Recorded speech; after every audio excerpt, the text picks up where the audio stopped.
Hey, Paul. Hello, are we ready? It says We are live. We are live. Let's go. Let's do this.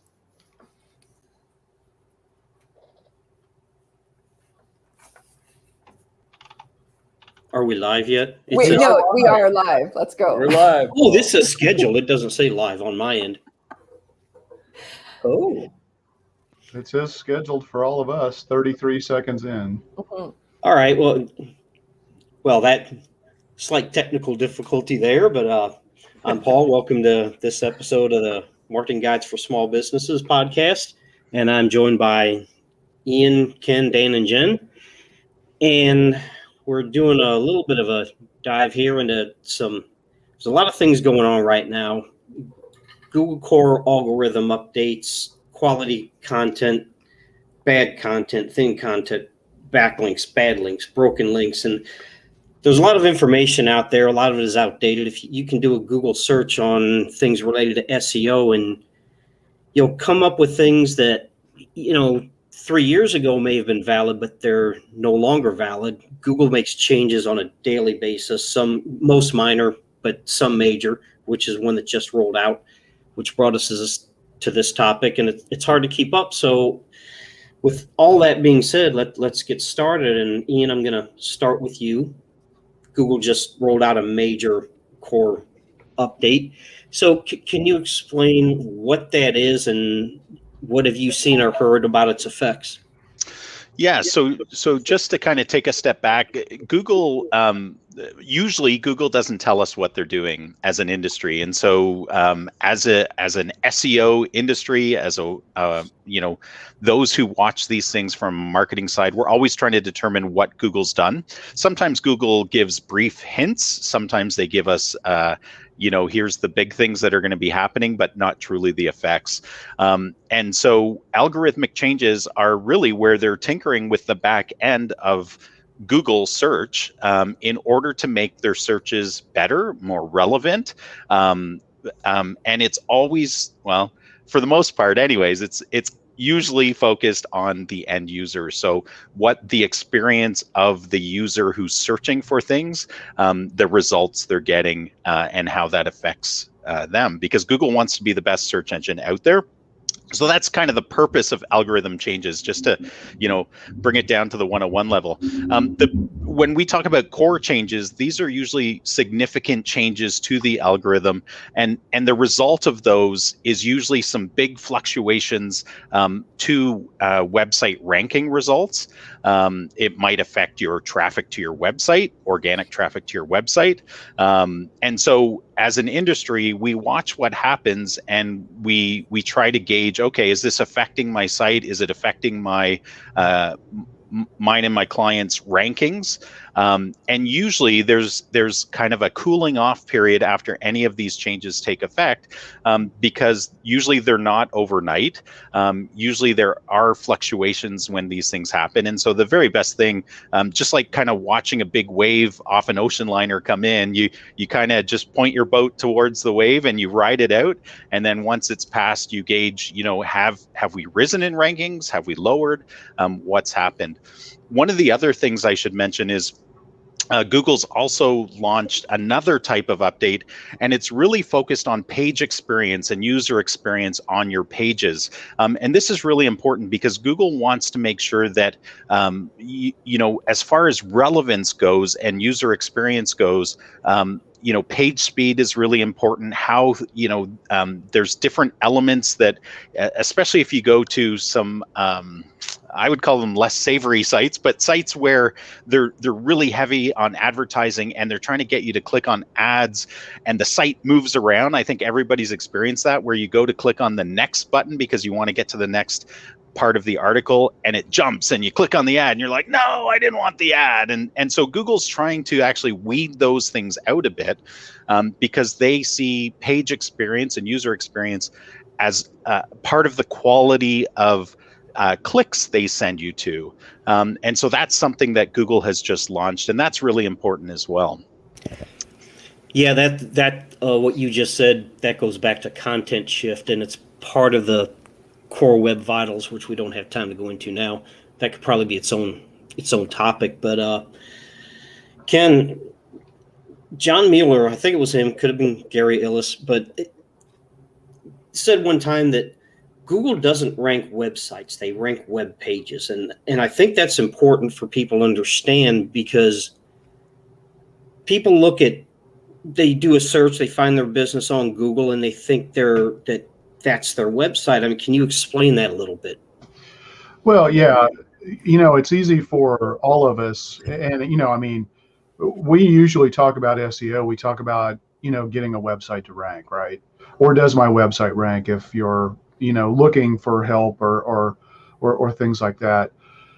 And so we use that language. And so I think a lot of people think it's literally the website that ranks, but really you've got to have all of the foundational elements, all of the supporting pages, the blog posts, all of those things contribute to the overall website ranking, so to speak. And so each and every page gives you a unique opportunity to rank for a search phrase. And Google is going to go do its best to crawl that page and understand what is the main focus of that page. And, it's going to index that for search results based on, and then it will deliver that dynamically as somebody does a search and it says, okay, this is a great match, and it's going to serve that page. So Google doesn't, I mean, it's also an easy trap to fall into, because a lot of people Google their business name, and of course their main website shows up, their homepage. Well, their homepage is actually the page that's ranking. It's not the website. But and the reality is most, typically for most businesses, the top ranking pages are frequently going to be your homepage. Maybe your about page is going to rank pretty well as well. Those are usually the two predominant ranking pages. So it's really, again, I think you have to think at the atomic level. You have to think about each and every page. That's why we stress, and why we talked about last week, in the basic 101 content, you got to have a page for every service that you do if you want to try to rank for that service, really. And if it's a local focus, you want to make sure that you're not only talking about that service, but also for that location. You may even specifically want to have individual location pages. Frequently you do, to help you rank when people are searching, because it's, your website ranking overall is the cumulative effect of how successful each and every one of your pages are. And that's why this thing about SEO is, I get so frustrated when people are telling me, oh, but I got a quote for somebody to do SEO for me for $150 a month. And it's like, that's not really SEO. SEO requires a lot of effort, because each and every page has to be continually assessed and evaluated to see, have you done everything you can to help that page rank? A lot of the basic blocking and tackling. There are probably 7 to 10 low-hanging fruit items that you need to do on each and every page to get it to rank. And that's just the on-page stuff. That doesn't factor in the interconnectedness of the pages that you set up through internal linking. It doesn't include any external linking from websites linking back to your website. It doesn't include the, it should now, I guess, it definitely should now include the user experience on the page for sure. That didn't used to be a big factor in what we refer to as on-page SEO. But really, it's an easy trap to fall into, thinking it's just my website that ranks. No, it's each and every page that gives you the opportunity to rank. It has been that way for a long time. Just to throw you for a loop, I when I was doing some research recently, I came across something that was brand new. It was I don't know if it was John Mueller. I can't remember who they were referencing, but it was somebody asking. I think it was from Search Engine Land or something like that. One of the authority sites was interviewing a Google employee, and they were talking specifically about the overall quality score of a website and if such a thing existed. And up till now, there's never been any hint that something like that existed. And the employee agreed that there is something within the algorithm that is looking at, of course, every individual page, just like you said, Ken, but it's also taking the amalgamation of the site and basically giving it a score that way too, because they want to make sure that you just don't have one great piece of content and one piece of topic. They're trying to look at the overall experience of somebody coming to your site, and I thought that was interesting. That was the first time I'd seen an industry expert talking about that. Interesting. Yeah, absolutely. And what Ken alluded to, didn't come right out and say it, but he implied it, is that your home page is not your website. In Google's eyes, it's just another page. Now, it may be the best ranking and the most visible, but as far as Google's concerned, your homepage is just another page, just like your about page, just like a blog on your website, just another page. Jen, we just did a podcast on content, so let's look at that a bit. What is thin content? And does thin or duplicate content, does it actually draw a penalty from Google, or will they just basically ignore it and not rank it? Well, it's funny that the word thin is used. It's probably the only place where, you don't want to have that adjective. Thin for other things in life are great, but not for your content. So in all seriousness, the thin content, it would mean that there's not a lot being said on the page. There's not a lot of information. Maybe there's a whole lot of words, but it's not saying very much. It's not very helpful at all. So that's what thin content means. That you look up on a website for an answer or more information, and you get to the bottom of reading it, and you're like, I don't really know. What I was going to say is, I don't really know what this means. It's not as if it's written as some kind of scientific blog or something like that. That's way above your head. It's just a whole lot of not saying very much. So with thin content, you're not answering the question. You're not providing any kind of value. My understanding is that Google simply ignores those web pages. Do I have that right, Paul? Yeah, I think so. And, same thing with there's something called the canonical URL. And if Google thinks that a piece of content is the original source, and they see your piece of content as basically a duplicate of that, there's not really a penalty. They don't penalize you for it. They just ignore it and give the credit to the original source. So, Paul, explain the canonical URL to everybody then. Canonical URL is what Google sees as the original source of that content. Mm.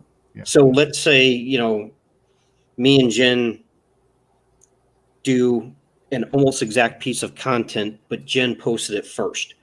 Google is going to see that as the canonical or the original source of that content and give her credit for it. At least that's what they say.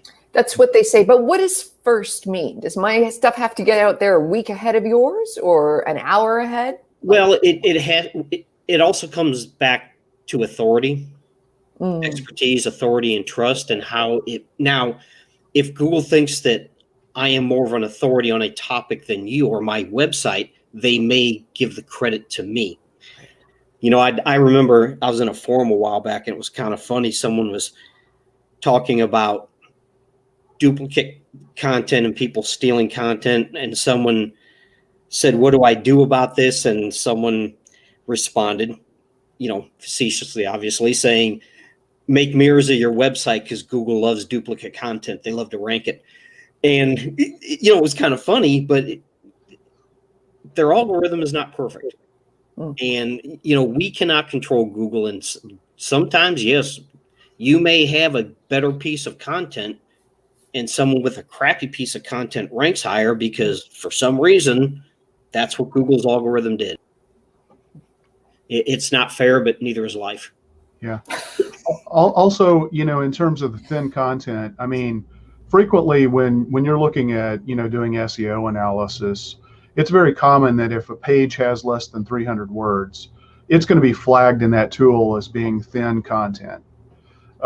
Because 300 words really isn't enough content and context for Google to really figure out what that page is all about. So every page really, needs to exceed 300 words, frequently substantially more, especially if it's a very competitive phrase or concept that you're trying to rank for. But there are a lot of SEO analysis tools that will flag a page is having thin content when it's literally 300 words or less. And in that case, it's just literally a word count. Yes, true. Absolutely true. Dan, there's basically two kinds of links on a website, internal and external. So what's the difference between that? And what if those links don't work? Is a broken internal link worse than a broken external link? And if so, why? Yeah, I think the thing about, first of all, with broken internal links, I feel free to anyone to tell me if I'm wrong on this. I don't think it's the end of the world usually if you have a broken link, assuming that it's not, your home page or something, a core page or something. I think though the difference here is that if somebody goes to, let's say a search result and it's an external link and they click on it and it goes to a 404 page, which basically means there's nothing there. That's going to be pretty bad because that means that they're going to have an expectation that hasn't been met. And are they then going to go, oh, that's okay, I'll just go and try another page? I don't think that's going to happen. What's different about an internal link is, let's say you click on that link off of a Google search, you go to a page on the website, all's good, and then you go, I'm going to check out this other page on that website because I kind of like where this is going. And then all of a sudden, you can't click because that has a 404. And that's a bad experience as well, because now I'm excited, I want to learn more about you, and then I can't. So one is I can't even get to your island, and one is I got here and, well, now I can't do what I wanted to do now that I'm here. Which one is different, worse? I mean, which one is worse than the other? I kind of err on the side of saying that the internal link is worse. I think the reason why I would say it's worse is it hurts more to know that someone was that interested and you got them on the hook and they're ready to take the next step and you blew it with an internal link. Because I always think that people just don't have that kind of patience that people think they do. Oh, they'll go to another page or they'll try. No, they're not. Like, their attention span is seconds. And I don't mean like 10 seconds. I mean like 5 seconds. So that's kind of my thinking on it, is that broken links that go to core things are never great. If it's a broken link that pops up, like, for example, I have an internal broken link and it's somewhere I got to find it deep in the code to correct it. And it's something that hasn't really been on my site for a very long time. I don't think that's the end of the world to try and correct that, because it's not coming up in search that much anymore or anything like that. Those are probably okay. You can live with that to some extent. You can't live with something where, it's a core page and it's being seen and it comes up in search results and it's broken. That's never great. But fix the internal ones first and see where those are and how important they are to the experience. Yeah, definitely. Because the way Google, an external link, maybe I should have asked you what is an external link and what is an internal link. Maybe I should explain that. An external link is if I'm on your website and I click on a link and it takes me to an external website for more information. Okay, that's what an external link is. The reason an internal link is worse is because, or broken internal link is worse, is because Google knows that you don't have control over an external website. They can change URL structure, move things. They know you don't have control over that. They assume that you have control of your website. So if you have a broken internal link, Google says you're responsible for that. So that is why a broken internal link is actually worse. Does that make sense to everyone? Absolutely. Yeah, that's That definitely makes sense. Okay. Yeah, I mean, you've got you shouldn't you should it shouldn't just be you have control. You do have control of your website. Maybe it's that you've outsourced it to somebody else, but Google, in the eyes of Google, you control what your website does. And Yes. anything that's broken, anything that loads slowly, anything that isn't a great user experience, anything that's sloppily done, anything that's not done, like putting meta titles on, pages or descriptions or things like that. Those are all signals to Google that you're not paying attention and taking care and feeding of the website. And Google's like, why would I trust you if I see that these fundamental things that should be taken care of aren't being taken care of? So that's, so on-page SEO is the thing that you can control. And on-page SEO does include internal linking. When you link to another page within your website. So I write a blog post about, the top 5 colors to paint your house, this summer. And then I link to another blog post that I wrote that talked about how to pick the right exterior paint color. I control that. Both of those pages are on my website. Shame on me if I screw up the link or it breaks somehow, some way. That's on me, and Google expects us to take care of that. If I write that article and then I link out to Sherwin-Williams' website as a painter from my painter website, well, Sherwin-Williams may decide that they no longer want to publish that post. They may delete that post. They may take it down. They may change the URL of it and not tell me. Why would they tell me? They don't know that they may or may not know that I linked to that content. But it's not on them to tell me, hey, go fix this link because I changed my URL or I took this page down. So that's really the whole thing. It's what is the span of control, and you better take care of the stuff that you can control on your website. Yeah, and just to add to that, one of the things that we all have access to, every single person on this podcast has access to, if they wish to have it, is Google Search Console. And that is your window into how Google looks at your website. It's got tons of data. It will tell you if Google sees broken links and where they are and what they are. It will show you how Google views like what your average position ranking is, where your traffic is going, all of that stuff. And a lot of people ignore Google Search Console to their own peril, because if you want to rank well, you have to know how Google views you. And that's a key tool to that you should be, either someone at your business, or the person managing your website and SEO should be looking at for sure. I think, one of the things, I'm sorry, I didn't, I was just going to say, one of the things that, as we're talking about control, I don't mean to go back to our last question, but this is one of those things I think I had the biggest rant on this show over, was thin content and why people think are thin. As Ken was talking about control of your website, it goes hand in hand with everything we're saying, is that as you look at SEO and technical SEO and on-page SEO, well then, yes, at the same time, you have control over your content.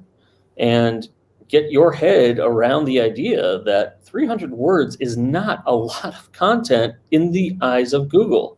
It's getting into the game. So if you have less than that, what are we doing? What are we, other than the fact that you want to just cover yourself in one paragraph, but you make a deal with yourself, okay, I don't care about being seen at all. I just want to be able to explain. And as long as you are comfortable with that, I don't agree with it, but don't go thinking that a paragraph is ever going to cut the mustard with Google. Because that's what I think. I don't know about you guys, but I've had more conversations this year about, it seems like a lot. To who? To you? Like, you're not scientific. You don't know anything about algorithms. Like, no, this is Google. It's 300 words. Unless all your competition only has 200 words on the topic, and then you're okay. Yeah, right. Exactly. That's actually a good point. Everything is relative. Yeah. That's right. But I mean, like to what you're saying, like people need to take advantage of both content and SEO and the tools like Google Search Console, and it all goes hand in hand. Don't just think, well, I can't do anything. Google makes all the decisions. I don't know who knows what their algorithm is. Yeah, none of us we don't work at Google, but we know this much. Google values content and they value good technical SEO site health. And if you have both of those, then you're on your way. All right, good points. Now, Ian, I'm sure you've had this conversation with your clients, and some people they get really hung up on the day-to-day rankings of their keywords. And yesterday I ranked number 1, and today I ranked number 2. Does it really matter? And should they really be focused on overall trends? Yeah. I actually look at SEO rankings similar to you would the stock market and your portfolio of stocks. You don't want to be an SEO day trader. You want to be in it for the long term, like mutual funds. You're trying to grow your portfolio over time. And I think that's a really healthy way to look at it. There's always fluctuations. When we run reports for clients, sometimes we see a keyword or a key phrase drop several points or several positions just because of when that search report was run. If I run it again an hour later, 2 hours later, it pops back up because Google's always playing. Think of it as incredibly complex A/B testing always, because they're trying to see, hey, if we send traffic to this other site that's similar to this one, are people going to stay longer? Are they going to consume more information? Is it better for the searcher? So yeah, you have to take the long view. You can't take the short view.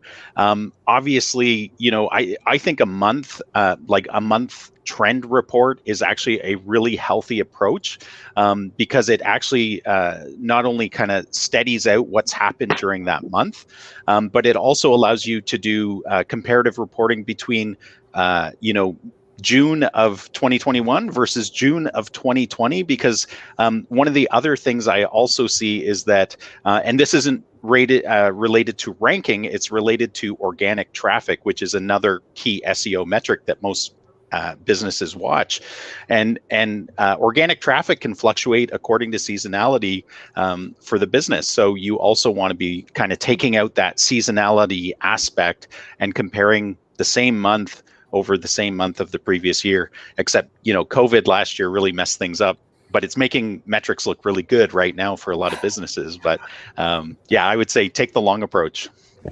Well, the other thing too is, we talk about individual keyword rankings, but it's also important to look at the cumulative impact of everything that you're doing to try to rank. And so that's usually expressed, in most of the things that I look at is called a visibility score. Yep. And you want to, the key is you want to see the trends going up where your visibility score is increasing. You're going to have individual volatility like crazy for individual keyword phrases, as Ian talked about. But the cumulative visibility score is a much more important statistic to look at. Don't fall into the trap of looking for each and every keyword phrase. And certainly don't fall into the trap of people who tell you that they can get you to rank on page 1 for a particular keyword phrase where it's completely obscure and has zero search traffic, because that really doesn't do anything to help your business. And there are a lot of people who push that, and it's like anybody who makes a guarantee. First of all, Google, they do not support businesses that make guarantees on how you can rank a website or a web page or a keyword phrase. Google has explicit language that talks about that. So anybody who promises that to you, you should run for the hills, because they are not telling you the truth. They are not telling you the truth. And you know what? Look, am I confident that I could rank a website for a keyword phrase? Yeah. Is it an important keyword phrase? Maybe, maybe not. Probably not. So, well, and Ken, the one I see too a lot is the branded keyword phrases, right? Like if your company is A+ plumbing in a particular town, of course you're going to rank, or you better be You ranking better be ranking. number one, Yeah. right? But a lot of companies use that as, hey, we've got you number one in this position. Of course you did. Yeah.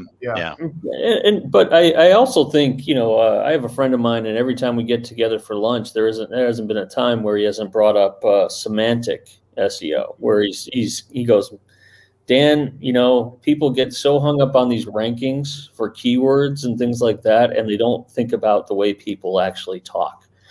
And Google is going to get smarter and smarter about the way we talk and the way that, we've always kind of been in this mindset of, well, there's a broad match and an exact match and things like that, which is still important, of course.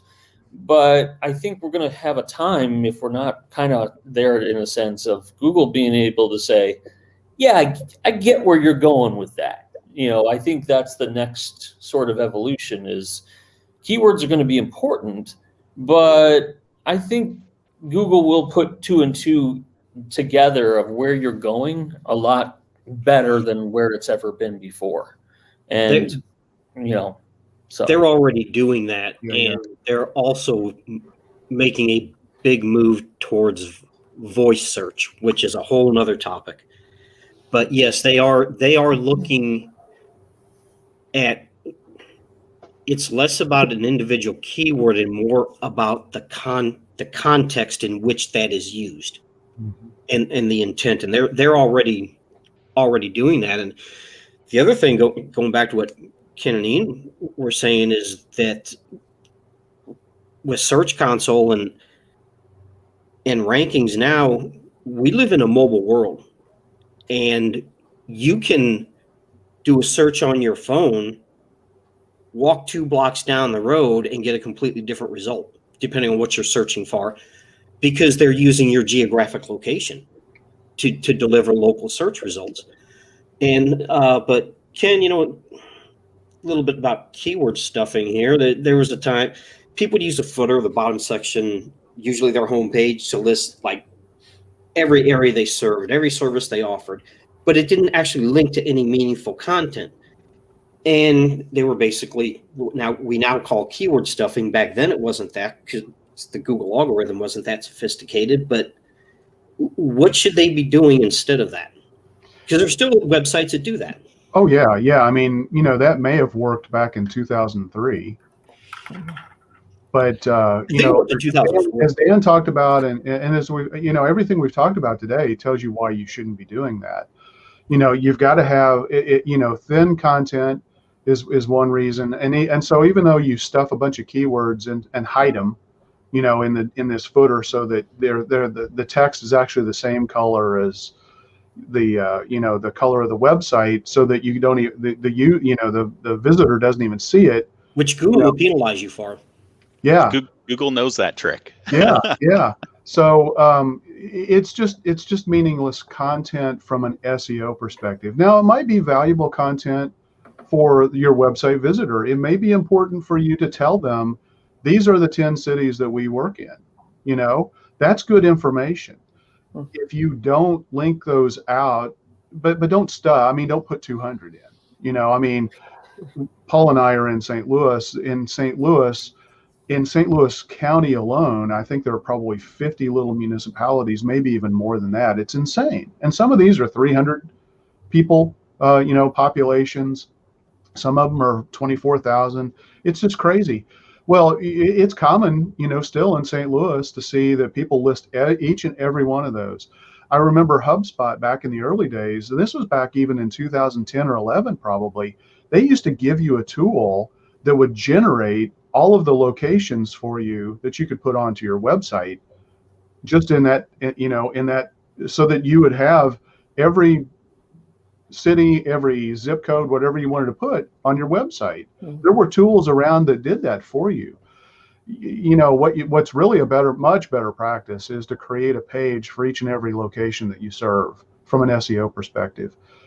Write about that location. Tie it to other pieces of content on your website. Link it to the services pages that you offer for that location. In some cases, if it's a highly competitive area, you might need to have a page that's just dedicated to a combination of location plus service is the concept that you're trying to get that page to rank for.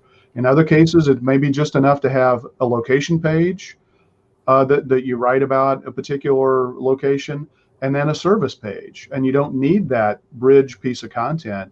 And that's what SEO analysis will tell you. And part of it is experimentation. I mean, sometimes you just have to create some content and see what happens. And again, because things are changing all the time, one of the reasons you can't make any guarantees about ranking for Google is we don't have any control of Google. We don't know their algorithms. They don't publish that for a reason, because they don't want businesses to know that. And we don't control the competition. So you may have a competitor that decides to launch. They pick a great URL. They put really good content on their website. They work really hard to get it to rank. For your website, if you're not paying attention to that, they may eclipse you in your search rankings. And, so you can't control what somebody else does outside of your own business. All you can do is control what you do. Hey, and guys on the call, have you noticed a dramatic shift in competitive analysis of people's websites over the last year? Like, I've seen dramatic, like where we were, some clients had the luxury of dominating an area for years. As of 2020, when COVID hit, we saw a lot of businesses starting to invest in doing websites right and SEO right, and we've seen them start to become like real SEO competitors now in the marketplace. Yeah, absolutely. Yeah. Because for many businesses, their businesses actually plugged along and did even better, in certain economies and in certain niches, and the smart businesses made an investment in their website to improve their ranking during even the best of times. And that's really, I think, the strategy that you have to take. But I think you also have to, in saying that, I'll just add on something that they're not doing, which is, I don't think they're taking Google My Business seriously enough. And I don't think they're watching the innovations of Google My Business seriously enough. For example, we are seeing Google My Business add features all the time for chat, for taking calls, for now in the last month, call history, right through Google My Business. And I will say this till I'm blue in the face. People go, "Oh, I don't know if I should do that or not," and I'm like, you kind of gotta, like, what do you think you're going to do? Like, jump on Bing or something? Like, this is what you got to do. Go with it. Because I think you have to sort of be all in on that. Absolutely do what you got to do with your website. But if I can't find you, if I can't have an accessible experience through Google is, as my friend John Hall from Switchbird has said, Google is making this be the destination too. And if you can't get your Google My Business totally optimized and totally posting there, then that's going to be something that impacts your local search rankings. I absolutely believe that. And that ties in with the features that they roll out. I believe that they are going to say, if you use this feature, we will reward you. And we will reward you ranking wise if you do more of the stuff we roll out. So it's a combination, right? They have to go hand in hand. Yeah. It's a combo. They absolutely do. As a matter of fact, there's an interesting survey that I saw from Google that talks about, you've got to have both. You've got to have your Google My Business page. Hopefully that's showing up well on like map results and things like that. But that's not enough. You need to have your website, because way more people, significantly more people trust the content that's on your website that's on a third-party website, including a Google My Business page or another directory. So it's, a lot of people think, well, I don't really need to have much of a website in terms of an SEO presence because I've got this Google My Business page. Well, that's not enough, because the website content on your website and the interconnectivity and how you link your Google My Business and your website content back and forth is a huge uplifting factor. And it, so and at the end of the day, you don't own and control your Google My Business page the way you can own and control your website. So you need to have both. They have to have work hand in hand. I'm glad you brought that up, Dan, because it is a fundamental element of local SEO. Yeah, it is. I mean, I think it's kind of like I said, like we've all said, it is both, which means as you're thinking about optimization, I think reviews are part of optimization. I think some of these other 100%. things are part of optimization. Well, it's part of E. Yeah. So, I mean, that's kind of where I think everyone's head has to be is like, okay, do I have my home base as far as my website up and running in the way it should be fully optimized? And then, if that's the home, then Google My Business could be the door, and you got to have both. Yeah, absolutely. Yeah, that COVID has drug a lot of businesses kicking and screaming into the 19th century, whether they like it or not. Yeah. From a technology standpoint, going back to what Ian said about competitive analysis, yes, you may have been dominating simply because your competition wasn't doing anything. And then COVID hit and they're like, okay, we really need to do something here. So they started investing in this, and you're just kind of ranking based on your reputation. Next thing you know, your competition is outranking you, and you're like, well, what happened? Well, what happened is your competition started doing anything, and like Ken said, you can't control what your competition does. Yeah, I But mean, you better there's be monitoring it. Right. Yeah. Right. You can monitor, but you can't control what they do. Exactly. Paul, I mean, can you explain what EAT stands for again? I think that'd be helpful. Expertise, authority, and trust. Say that again. I'm sorry. Expertise, authority, and trust. Yeah. So that's a really key, simple concept that I think everybody listening to this podcast, they need to, understand, because it doesn't get any simpler than that. That's really a foundational concept when you're thinking about, the way Google is looking at websites. Yeah, absolutely. And so moving on a little bit, we're 45 minutes in. Jen, in the past, we've just had SEO. We've referred to SEO and it was what it was. And now we've moved into Google is really putting a focus on local rankings. So now we have local SEO and we have traditional SEO. And so what's the difference? What makes local SEO different? And what do you have to do? Local SEO. So what makes it different is, so think local SEO. Think of either a neighborhood or your city being in the search terms. So car mechanic, Back Bay, Thai restaurant, Queen West, that kind of thing. So it's really local to your neighborhood or your city. And it's interesting. Let me tell you a story about a local dry cleaner we were working with, and they were thinking there's no need for any of this local SEO. We're the local dry cleaner. Nobody's driving across town to have their shirts pressed at our place. Everybody in the neighborhood knows about us. Why do we even have to think about this local SEO stuff? And it happened to be, so this was a neighborhood in Boston, so the Back Bay neighborhood. And when we were asked that question, we were kind of like, well, there's something else here, but, you might have a point. So we went and checked it out and found out that every year during that time, there were 742 new people moving into that neighborhood. And so with that, you move into a new neighborhood, whether it's for work or for, where you live, you don't know what are the local merchants, what are the local services. So what are you going to do? Get on your phone, get on the computer. I need a whatever, plus my neighborhood.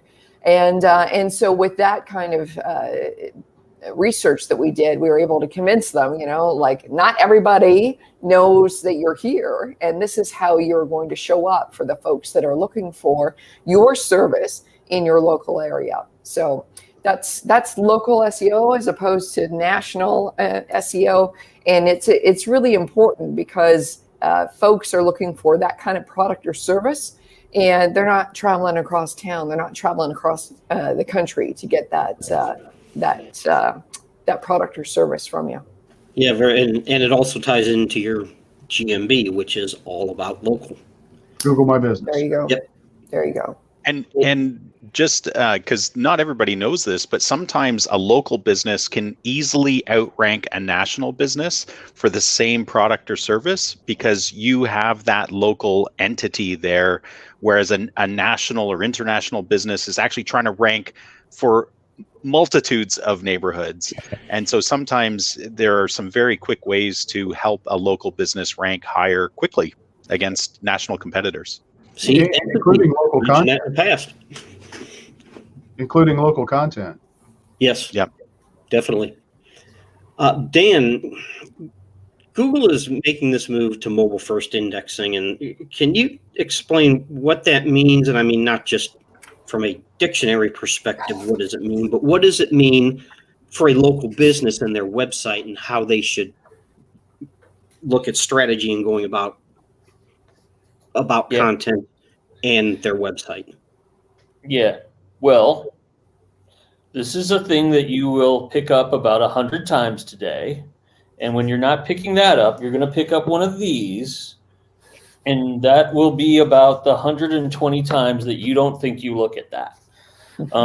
But you do, because that screen time app will be your rude awakening that comes with your iPhone.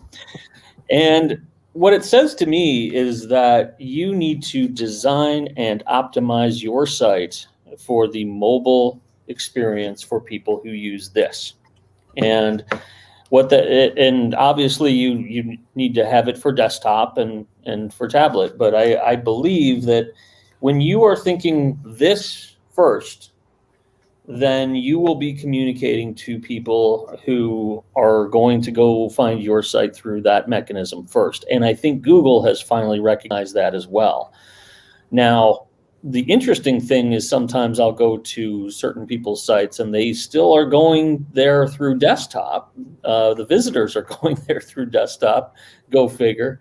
But I think you're still better off, understanding, is the mobile experience everything that it can be? Am I losing anything by not only having it technically correct, but also just from a user experience standpoint, everything that I can get from the desktop, or am I sacrificing something that I shouldn't be? So I do think that Google has basically, in a nutshell, said people are going to find websites through phones. That's how they're going to do it. And if they don't do it that way, they're going to find it through tablets. So we should probably be really indexing these sites first through the mobile experience and understanding what that's all about, and then giving credence at the second or third to desktop. And that's a big switch. Yeah, definitely. And I guess a 101 definition is Google is going to look at your website as how it looks and responds, goes back to user experience, page experience on a mobile device. And if that is significantly worse than a desktop experience, it's going to hurt your rankings, because they are going to look at how does your website perform on a mobile device. That's the priority. Even if most of your traffic comes from a desktop, Google doesn't care. Right. And that's still really common, that the majority of several businesses' websites are still coming from desktop or laptop. They're not coming from mobile. But the reality is, when you look at overall what's happening, in terms of searches and usage on the web, almost 70% of all searches are happening now on mobile devices.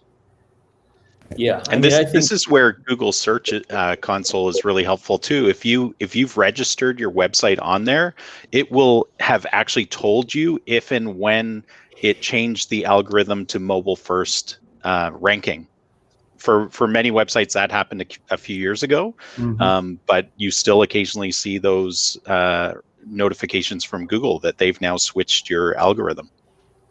Yeah, another reason to be on there. This is really where I think a lot of people, as a result of the last year or so, have the definition. I wrote about this. The definition of local is changing as we speak, to be where you are, and where it may not be exactly with a brick and mortar presence necessarily. So this is why, it goes back to what you guys were saying about websites, and the mobile experience plays a part in this.